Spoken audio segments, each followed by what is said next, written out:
My name is Sarah Blaine. I'm 29 years old. And the Saturday my mother lined my boxes up by the front door and told me I didn't contribute enough to deserve a room in that house was the day I finally understood that some people will rewrite history the moment it stops serving them. She didn't lower her voice. She said it in the front hall, with the door to the street half open, and my father standing in the kitchen doorway with his arms crossed, and my younger sister Dara on the couch in the next room pretending to look at her phone. "If you won't contribute," my mother said, "you don't get space here." My things were already boxed. For boxes, neatly stacked. She had done it herself, or had Dara do it, while I was at work. My winter coat was folded on top of the highest box. My father said, "We've been carrying you long enough." I had paid rent in that house for 4 years. The amount was $680 a month, transferred on the first of every month to an account my mother had given me when I moved in.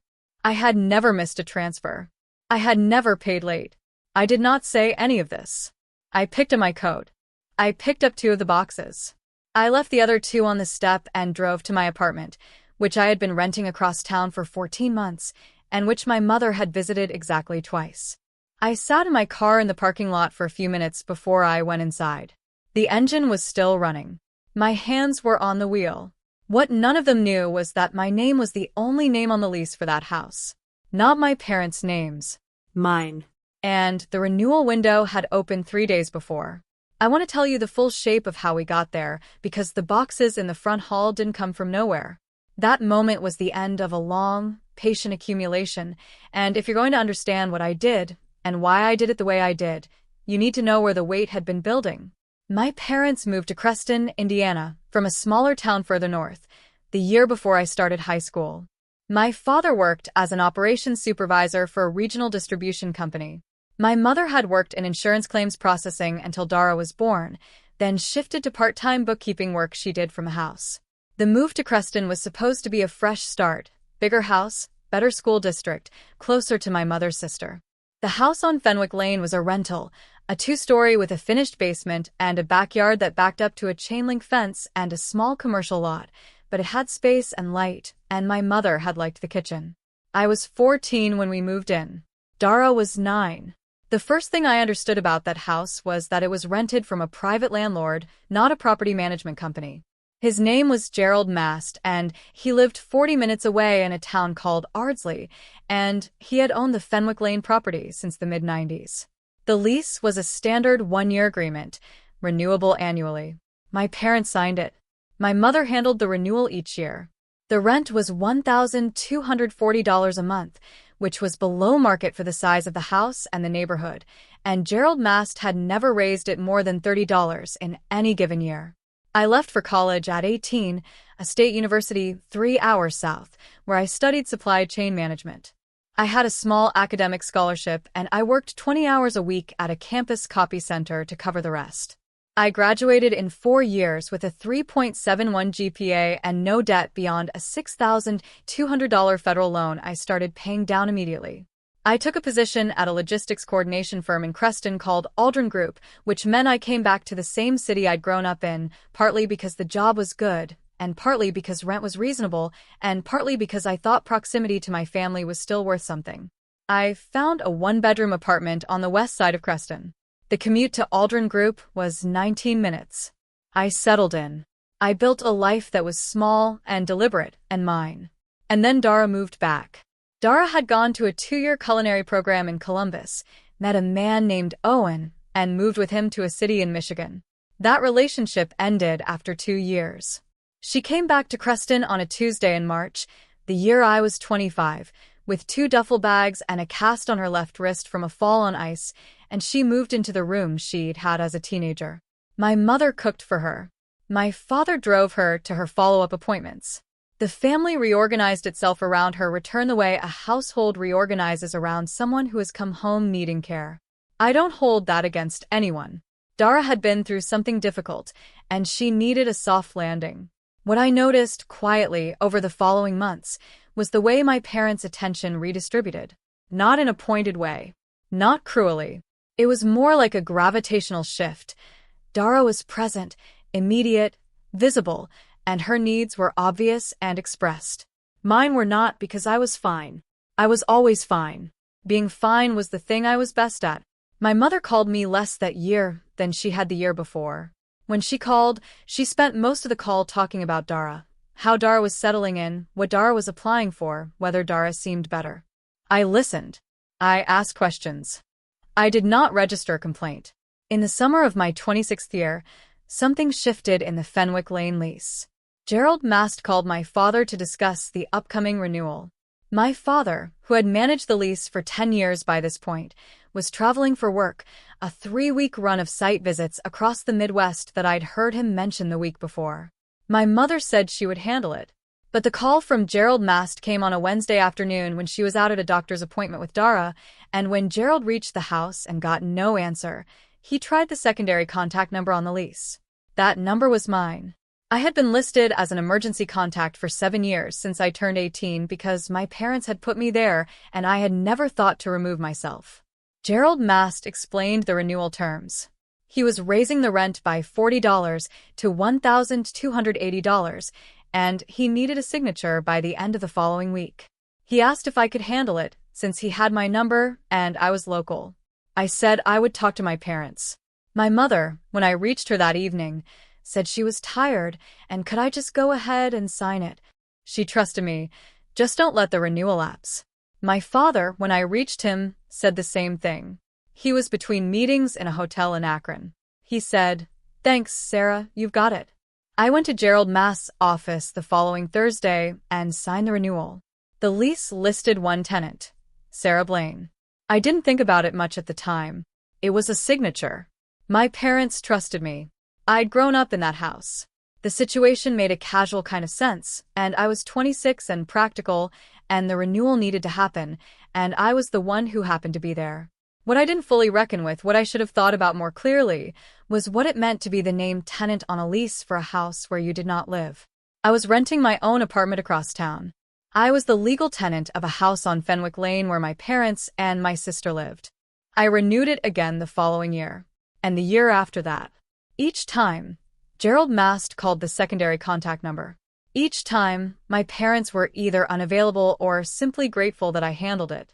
Each time, Sarah Blaine signed the paperwork. By the time I was 29, I had been the named tenant on the Fenwick Lane lease for 3 years. My parents paid the rent. I transferred it to Gerald Mast's account using the routing information I had on file after my mother sent me the money from their checking account each month. It was an awkward arrangement, but it had become routine, the way awkward arrangements do when no one examines them. And then the question of my contribution came up. It started with a conversation in January, 2 months before the Saturday with the boxes. I had come to the house on a Sunday to help my father with a garage reorganization, clearing out old shelving, making room for a workbench he had ordered. We spent 3 hours on it. My mother brought out sandwiches at noon. Dara sat on the back step and scrolled her phone.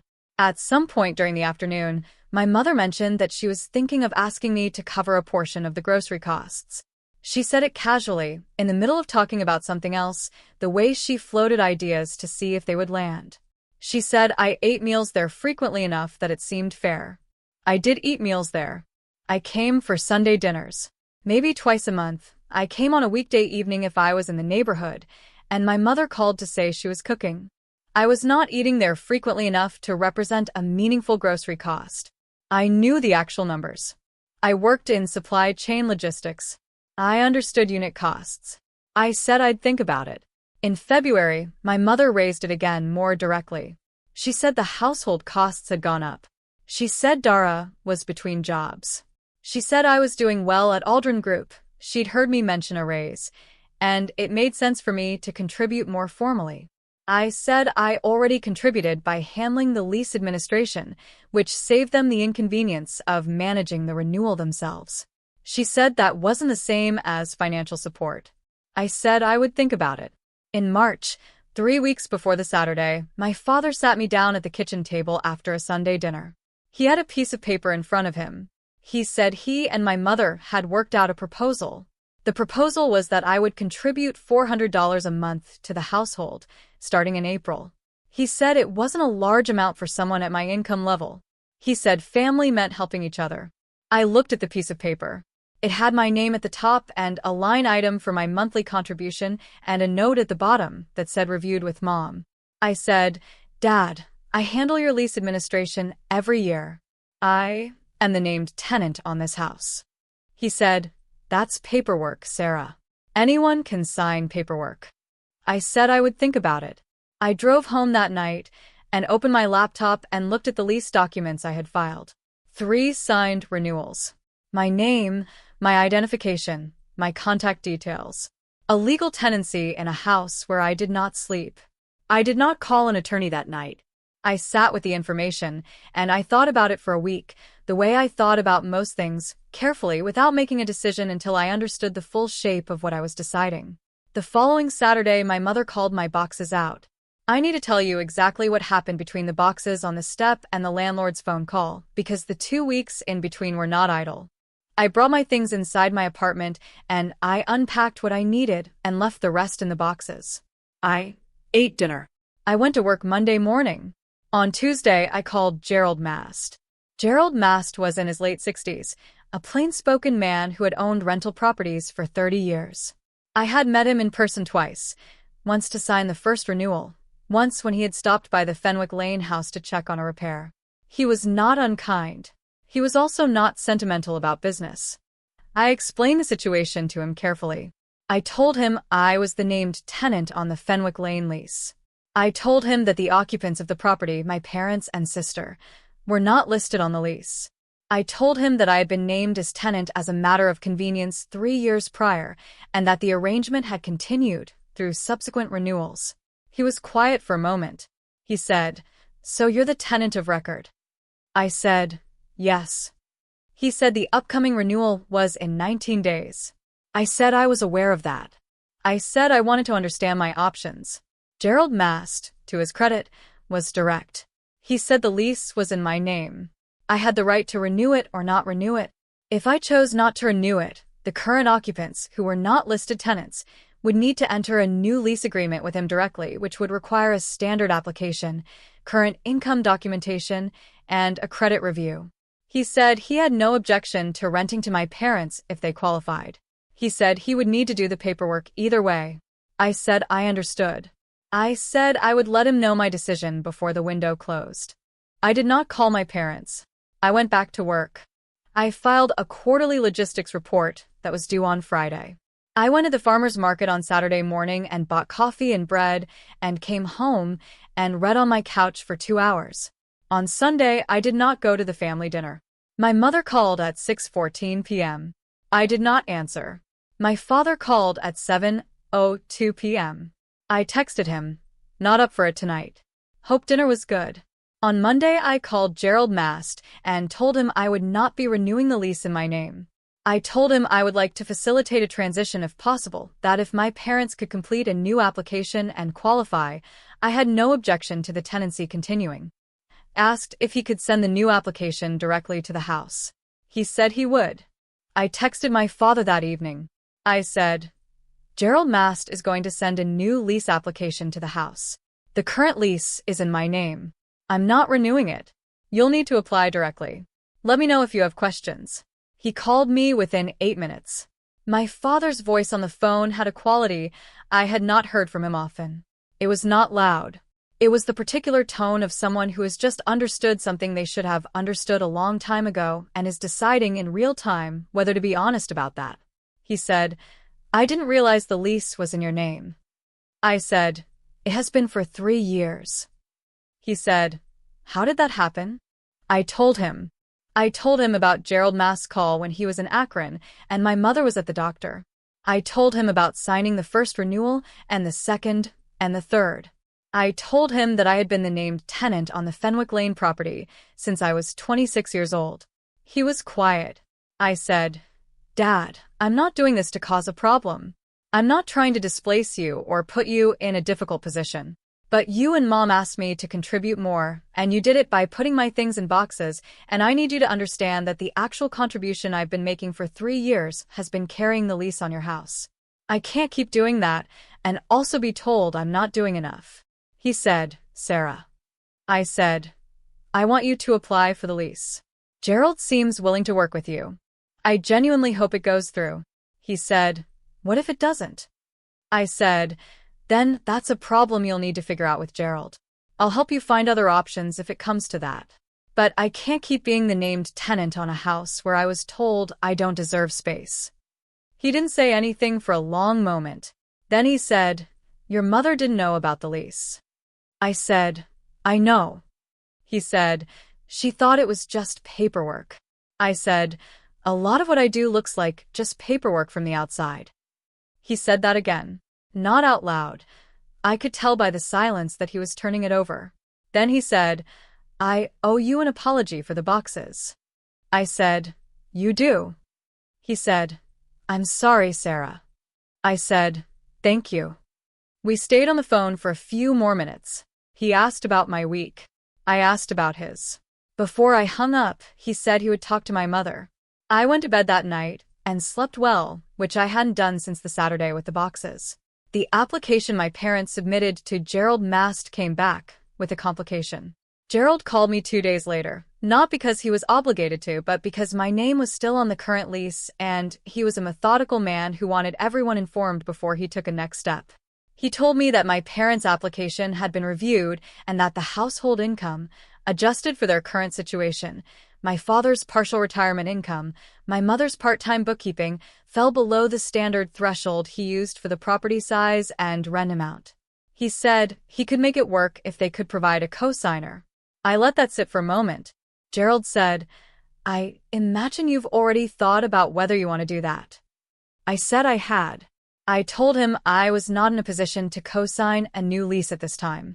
I said I wanted to be helpful in other ways. I offered to provide a written reference confirming 3 years of on-time rent payments, which were technically in my name but had always been funded by my parents' transfers. Gerald said a payment history reference was useful. He said he would look at a few alternatives. He came back to me 3 days later. He said he had reviewed the application again and was willing to accept a larger security deposit in lieu of a cosigner, an amount equal to 2 months' additional rent, which he would hold until the tenancy had been established for 12 months.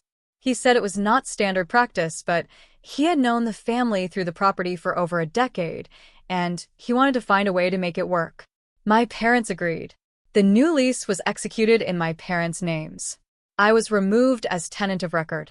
On the day the new paperwork was signed, I received an email notification from Gerald Mast's management system confirming that the Sarah Blaine tenancy at Fenwick Lane had been formally closed. I read the email at my desk at Aldrin Group during my lunch break, and something settled in my chest, not triumph, not relief exactly, but a particular kind of clarity. The weight of a thing you've been holding without being thanked for it, set down at last. My mother called me that same evening. Her voice was different from the day with the boxes. Quieter. More careful. She said she had talked to Gerald. She said she had not known, before the lease application, that my name had been the only one on the tenancy for 3 years. She said she had thought I was simply helping with paperwork. She said she wanted me to know that the boxes had been wrong. I said I appreciated her saying it. She said, we do rely on you, Sarah. Maybe more than we've said. I said, I know. She said, I should have asked what you were managing before I decided you weren't managing enough. I didn't say anything for a moment. Then I said, that's what I needed to hear. She asked if I would come to dinner on Sunday. I said I'd be there. I went. Dara had made something elaborate with roasted vegetables and a sauce that took 2 hours, and it was genuinely good, and I told her so. My father sat across from me and was warmer than he had been in a long time. Nobody mentioned the boxes. Nobody mentioned the lease.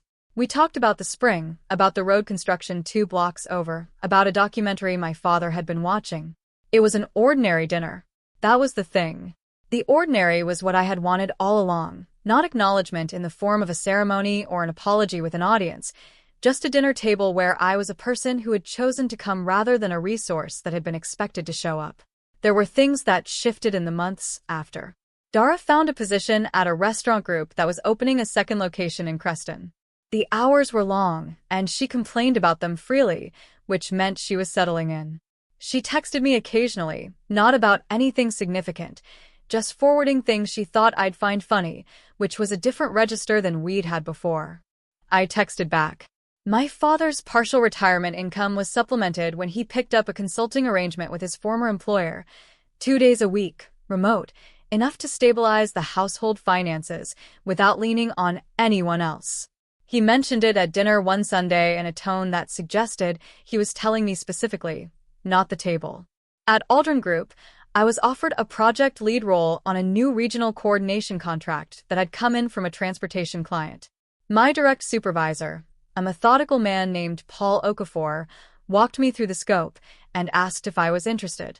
The role came with a $9,200 salary adjustment and a small team reporting to me. I said yes on the spot. I did not call my parents to tell them. I told them at dinner the following Sunday, in the middle of talking about other things, the way you mentioned something that has become part of the ordinary shape of your life. My mother said, "That's wonderful, Sarah." My father looked at me across the table and nodded once, the way he nodded at things he thought were right. I drove home that evening with the windows cracked. It was a Tuesday in early June, and the air had that particular Midwest quality, warm and still, and carrying something faint from the fields east of the city.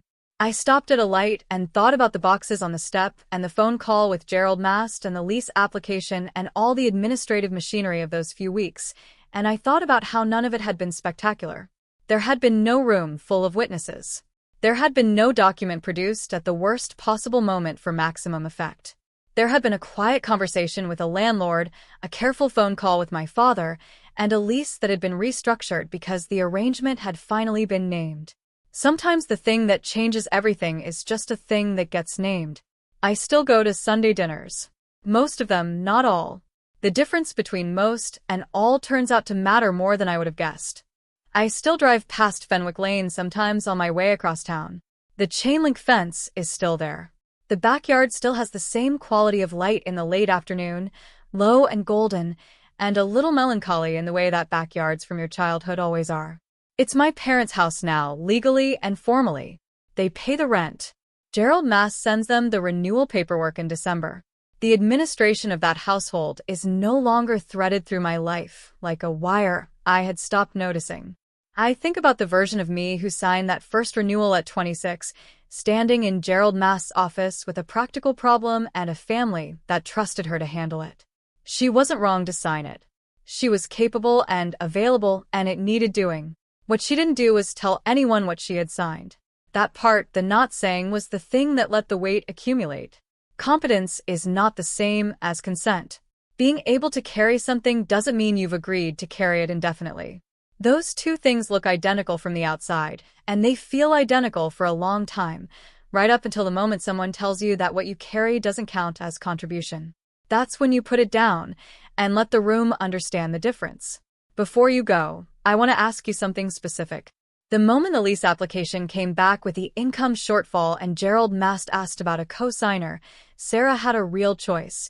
She could have said yes, absorbed it again, kept the peace. She said no. Was that the right call, given that the new security deposit arrangement still came together? Tell me in the comments. If this story landed for you, hit like and subscribe. A new story goes up every week, and the bell, make sure you don't miss it. Thanks for being here.